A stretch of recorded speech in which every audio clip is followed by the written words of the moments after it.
महिलाएं सुरक्षित नहीं हैं। पेपर लीक के मामले में सारी हवा निकाल दी है इस सरकार की।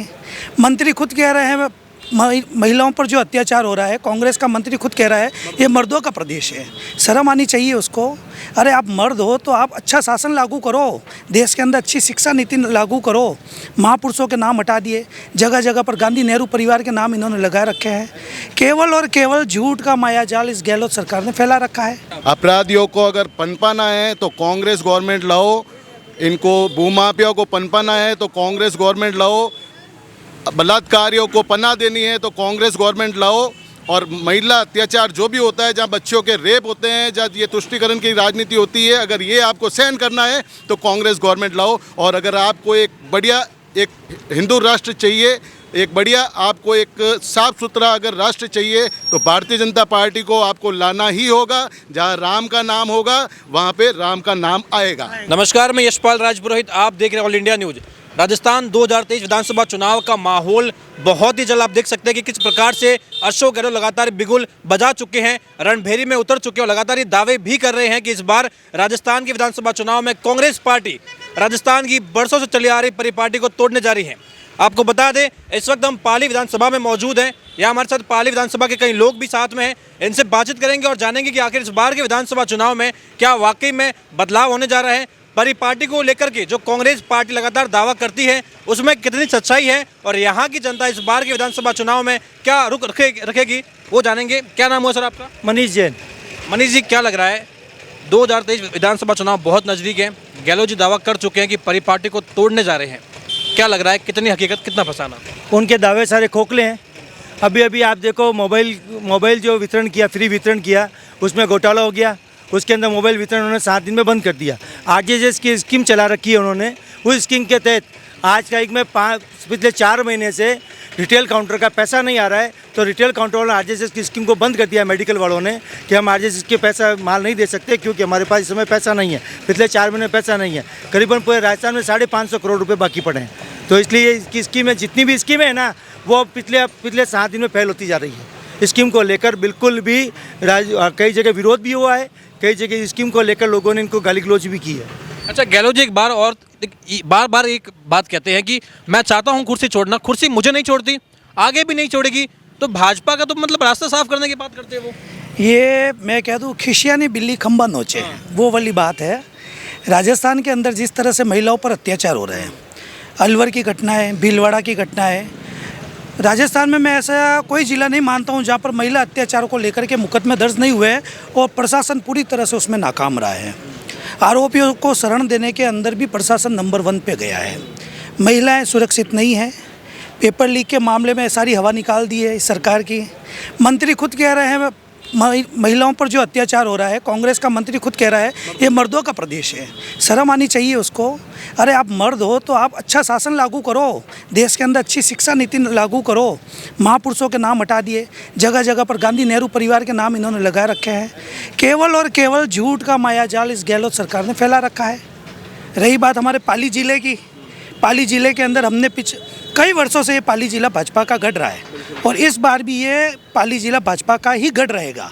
हम लोकल की बात कर लें, स्थानीय विधायक है हमारे ज्ञानचंद जी पारक, जिनको पार्टी ने भरोसा करके इस बार 6ठी बार उनको टिकट दिया है। सेवा का उन्होंने खूब सारा काम किया है, विकास के नए नए आयाम स्थापित किए हैं। ऐसी कोई योजना सरकार की नहीं है जो जनता को लाभ पहुंचा सके।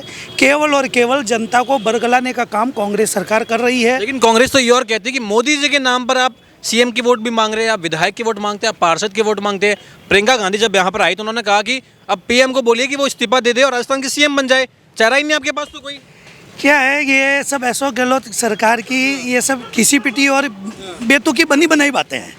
हकीकत तो यह है कि भाजपा शासन का जितना भी जनप्रतिनिधि है उसने जनता का विश्वास जीता है और जनता उस जनप्रतिनिधि के नाम पर वोट देती है, क्योंकि जनप्रतिनिधियों ने अपने क्षेत्र के अंदर, मोदी जी हमारा चेहरा है, नो डाउट फेस है। मोदी जी ने देश से आतंकवाद को मिटाया है, अनेक व्यक्तियों को लेकर के अनेक जो देश के अंदर जो भ्रष्टाचार हुआ है उसको उजागर किया। आज जो ईडी के छापे पड़ रहे हैं और कांग्रेस घबराई हुई है, तो ये सारी चीज़ें मोदी एक फेस तो ही है हमारा। कांग्रेस कह रही है कि भाजपा घबरा चुकी है इसलिए ईडी के छापे कर रही है। डर रही है हमसे, तो डरा भी रही है वो ईडी और सीबीआई की। ईडी और सीबीआई एक स्वतंत्र संस्था है, ना कि भाजपा और कांग्रेस से रिलेटेड संस्था होती है। ये अगर आप गलत करोगे तो गलत का खामियाजा आपको भुगतना पड़ेगा। आपको लग रहा है कि और पहली बात ये है कि अगर आप मानते हो कि हमारे यहाँ पे मोदी जी हमारा चेहरा है, तो एक पार्टी और एक व्यक्ति और सोनिया जी गांधी और राहुल जी गांधी के पीछे पूरी पार्टी चल रही है, वहाँ पे दूसरा चेहरा कौन आता है? आप पहले ये बताइए कि हमारे यहाँ पे तो हम जो आदमी अच्छा काम करता है उसको हम आगे सीएम, आगे विधायक, सीएम उनको बनाते हैं। वहाँ पे तो आगे अभी तक भी पोस्ट छोड़ने को ही तैयार नहीं है, ना तो अध्यक्ष की पोस्ट छोड़ते हैं ना कुछ। अब पहली बार उन्होंने 50 सालों में पहली बार उन्होंने अध्यक्ष की पोस्ट ही छोड़ी है। कांग्रेस सरकार बार बार ये राग लापती है कि गहलोत जी ने बहुत काम किए, असराहनीय काम किए हैं। महिलाओं को मोबाइल बांटा है, हर घर में पानी बिजली वो फ्री कर दिया है। हाँ? गहलोत जी जो बार बार कह रहे ना सराहनीय काम किए हैं, असहनीय काम किया। जनता बहुत प्रताड़ित है और कहाँ घर घर मोबाइल बांटे, वो पूर्व में भी आपको बता दिया। स्कूटी स्कूल में आज तक बच्चियों को नहीं मिली, लैपटॉप अभी तक बच्चियों को नहीं मिला। सिर्फ झूठे वादे किए हैं और लाइनों में लोगों को खड़ा किया और कोई काम नहीं किया है। और इसको एड के ऊपर गहलोत जी ने 500-700 रुपये खर्च कर दिए, 500-700 करोड़ खर्च कर दिए और खजाना खाली कर दिया। ये काम गहलोत जी ने किया है। गहलोत जी की और जो बात बार बार करे ना ईडी की बात से बता दूं कि 9 साल में 99,000 करोड़ रुपए सरकार ने ब्लैक मनी के रूप में वसूले हैं सरकार जो भ्रष्टाचारियों से, और इसकी सरकार ने साल में 5 से 5,000 करोड़ के आसपास भुगत दी। अपराधियों को जो पनपती है ना वो भाजपा सरकार के कार्यकाल में नहीं पनपी। अपराधी सबसे ज़्यादा इन्हीं के कार्यकाल में हुए। इनके कार्यकाल में दंगे हुए 11 जगह, उन दंगाइयों को 4 दिन में छोड़ दिया गया और लोग मर गए। उसके पीछे उनका कोई रोने वाला नहीं मिला।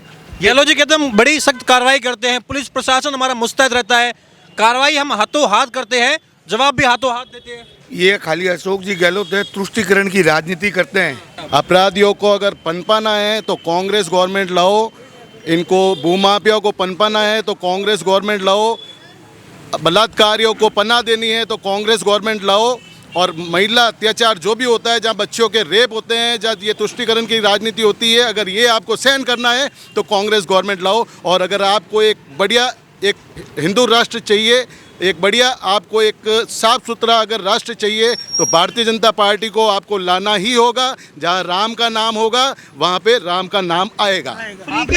फ्री की चीज़ें देने से जनता का विश्वास नहीं है।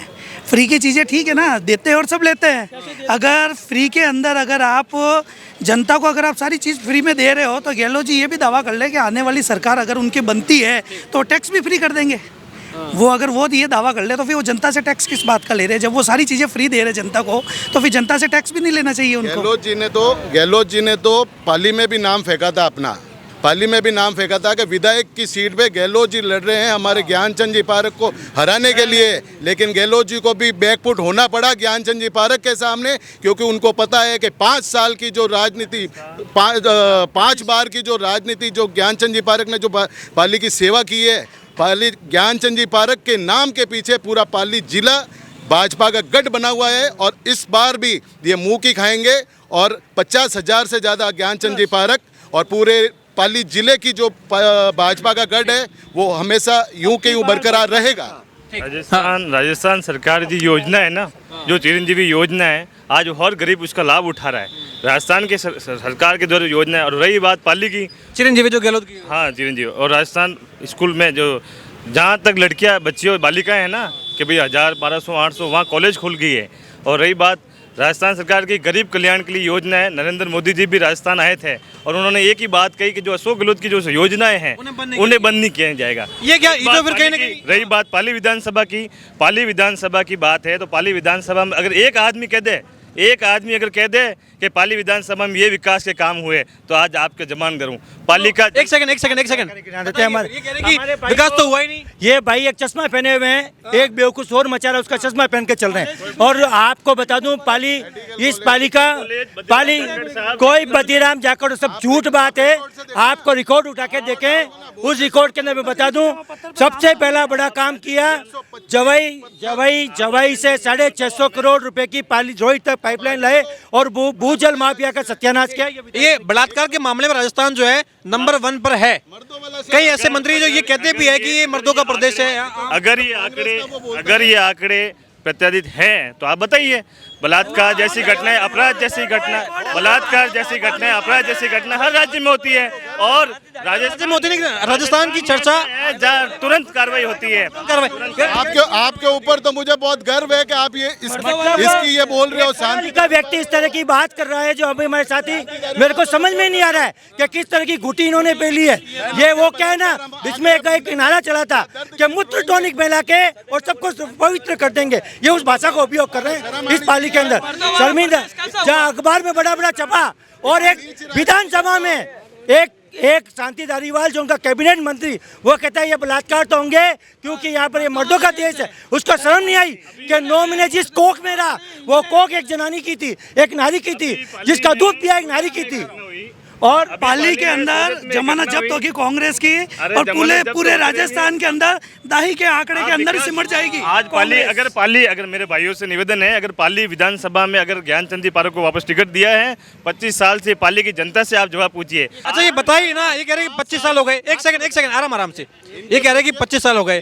25 सालों में बताइए कि भाई पाली का विकास कैसे हुआ? बताइए आपको एक मिनट। 25 सालों का विकास, सबसे पहले 650 करोड़ रुपए की योजना लाए, जवाई से लेकर रोहित तक। भूजल जो जल माफिया थे उनका सत्यानाश किया और यहाँ पर जो 40% पानी कम आता था वो पूरा रहा है। मेडिकल कॉलेज पाली में, उसके बाद 16 करोड़ रुपए की लागत का प्रस्तुत था, 12 हुए थे उसमें से एक पाली में। उसके बाद केंद्रीय विद्यालय पाली के अंदर, उसके बाद महिला कॉलेज पाली के अंदर विधायक ज्ञानचंद पारक, मेडिकल, और उसके बाद विधि विज्ञान जो लॉ कॉलेज विधायक ज्ञानचंद पारक, उसके बाद रोहित के अंदर जो महाविद्यालय विधायक ज्ञानचंद पारक, एक विवेकानंद स्कूल बनी है रोहित के ऊपर मॉडल स्कूल, वो विधायक ज्ञानचंद पारक, नया ट्रांसपोर्ट एरिया विधायक ज्ञानचंद पारक, नया इंडस्ट्री पुलिस एरिया विधायक ज्ञानचंद पारक। मेरा सवाल एक आपसे भी है, देखिए फिलहाल राजस्थान में, एक सेकंड आराम से, राजस्थान में गहलोत सरकार के लगभग 5 साल समाप्ति की ओर हैं। इन 5 सालों में कुछ ऐसे आरोप है जो वाकई में लगे और दिल्ली तक दस्तक दी है। पेपर लीक का मुद्दा बड़ा चर्चा है मेरा। अगर आप ये कह के देखिए वहाँ भी होता है वहाँ भी होता है तो वो अलग बात है, लेकिन यहाँ का मुद्दा सुनिए, आप एक बार सुनिए। उसके बाद महिला बलात्कार, दलितों पर अत्याचार, ये मुद्दे भी राजस्थान में बहुत भारी मात्रा में हुए हैं। उसके बाद राजस्थान में कई ऐसी भी चीज़ें हैं जहाँ पर बात की जाए तो देखिए पानी आज तक नहीं पहुँचा है, हर घर में पानी। आज तक हम बाड़मेर में थे, वहाँ की हमने देखी स्थिति, ये सारी चीज़ें हैं। तो आप कैसे कह रहे हैं कि जनता, राजस्थान में अगर पेपर लीक का मामला है तो राजस्थान एक ऐसा स्टेट है जहाँ तुरंत कार्रवाई हुई, गिरफ्तार है वो लोग। बड़े मगरमच्छ तो सारे बाहर है, छोटी मछलियाँ पकड़ी हुई है, तुरंत गिरफ्तारी हुई। और रही बात पानी, बड़े मगरमच्छ कौन? राजस्थान में एमएलए कोटा, बड़े मगरमच्छ पकड़े क्या? एक मंत्री के 4 रिश्तेदार आरएस में पास हो जाते हैं, बाकी सब फेल हो जाते हैं। कौन से मंत्री के? डोडासरा के। और वो चोर मचाता है कि मैं चोर नहीं हूँ, ईडी को बुला लो। अब ईडी आई तो उनकी फट गई, वो दौड़ पड़े ईडी के आते ही, घूमने मत गए। इनका कांग्रेस का पाली का प्रत्याशी भीमराज जी भाटी जो खुद कहता है कि ये जमुरी में ये जो जमुरी में 14 बलात्कार हुए और वहाँ सरकार ने दबा दिए। ये उनका पंजाबी का प्रत्याशी वो बता रहा है, उसका वीडियो मैं इनको दे सकता हूँ। उसने अपने ही साथियों का ये चोर है। सही बात है, इनके विधायक, ये बात सही है जो कह रहे हैं। इनके विधायक नहीं, ये तो इनका कोई वीडियो बात है, इनकी मननगढ़ंत बात है। तभी आपसे पूछ रहा हूँ मैं। इनके विधायक का इतना विरोध है कि अगर आप रोड से यहाँ निकलोगे ना, आप समझदार इंसान हो, आपने देखा है डेवलपमेंट क्या है। इनका डेवलपमेंट ये है, आप विश्वास करेंगे, पाली ऐसा स्टेट है, पाली ऐसा जिला है जहाँ पानी के लिए 2000 रुपए टैंकर देकर पानी पीना पड़ता है। पानी अभी क्या लग रहा है, गहलोत जी कह रहे हैं, सुनिए, गहलोत जी कह रहे हैं कि वो सरकार रिपीट करने जा रहे हैं, सरकार बनेगी। हालांकि वहाँ भी अभी तय नहीं है कि सचिन पायलट आगे रहेंगे या गहलोत जी आगे रहेंगे। क्या लग रहा है, सरकार रिपीट हो पाएगी? सरकार 100% रिपीट होगी। क्यों होगी? क्योंकि गरीब जनता का जो कल्याण हुए हैं, जो भी आज चिरंजीवी का लाभ आप सब उठा रहे, आज चिरंजीवी का लाभ सब उठा रहे। आज स्थिति ये है कि सचिन पायलट, अशोक जी हमारे अलकामान है, सरकार रिपीट होगी और ये 100% रिपीट होगी। क्यों होगी भाई, सरकार रिपीट क्यों होगी? ये इनको एक बहुत बड़ा जुमला पकड़ा दिया है अशोक गहलोत ने कि सरकार रिपीट होगी, और ये उसी पर चल रहे हैं। वैसे जुमला एक पाली शहर में पकड़ा है कि 25 साल में कुछ नहीं हुआ, और पाली के अंदर जितना विकास हुआ है और जिस तरीके हमारे विधायक महोदय ने सेवा का काम किया कोविड में, भाजपा किस बलबूते पर ये भाजपा किस बलबूते पे ये कह रही है कि वो सरकार में आएगी? परिपाटी के कारण कह रही है या वाकई में कुछ है? परिपाटी के नहीं, जिस तरीके से कांग्रेस ने यहाँ अत्याचार किया है, जुल्म किया है यहाँ की जनता के साथ, जो कोविड में ये सरकार है ना, वहाँ बैठकर 5 स्टार होटल में रेसिपी सीख रही थी, और हमारा विधायक यहाँ पर जनता के बीच बैठकर ना मौत की परवाह कर रहा था ना पैसे की परवाह कर रहा था। और 400 बेड, आप सच पूछो क्या काम किया कि नहीं किया? क्या लग रहा है गहलोत जी के राज में जो आरोप लग रहे हैं, तुष्टिकरण का आरोप लग रहा है, मुआवजों में जो भेदभाव का, ये सही आरोप है? ये सब सत्य आरोप है।